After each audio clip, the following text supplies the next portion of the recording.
So guys, what is the best rep range and set range to build muscle mass? So firstly, addressing rep range. We know that any rep between number 5, so 5 reps, all the way up to 30 reps can build muscle mass, with one proviso that you are taking that rep, okay, so is very near failure. So say we're going to do 5 reps, we need a weight that is significantly heavy enough that we would fail in excellent form. That's another proviso, around the 6th or 7th rep range there. We can take that set to complete failure as well, which will elicit growth.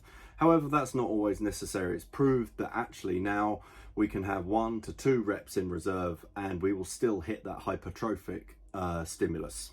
And rep range at the other end of the scale, all the way to 30. Again, the weight and load would have to be significant enough that we were around failure on that 30th rep. Now, when it comes to sets though, it becomes a little bit more nuanced. We also now know from the most recent literature that volume builds muscle mass. Okay, so intensity builds muscle mass, taking the point to almost failure with the load, but also how many sets can we get approaching that failure point really counts. So 4 sets is going to be much significantly better than 1 set to complete failure.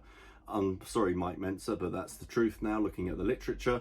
However, when we do take a set to complete failure, so we actually take that complete balls to the wall and we cannot do any more, the movement slows right down, maybe even with a bit of an assisted rep to actually complete the rep.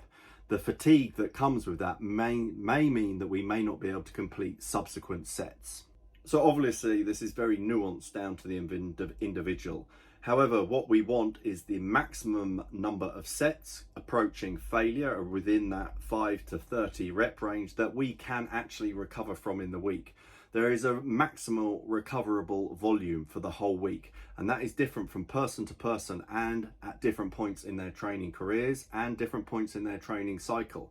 We don't want to over egg it and completely take it beyond that, because that's where we're going to push into injury, and also you're going to find for fatigue factor you're not going to be able to recover from that, and you're not actually going to grow as much muscle as you could. Now guys, if you would like some coaching, hit me up with the word coaching in my DMs. That's exactly what I do. I will completely plan you your mesocycle and we will adjust week by week as we go along, get you in the best shape possible of your life.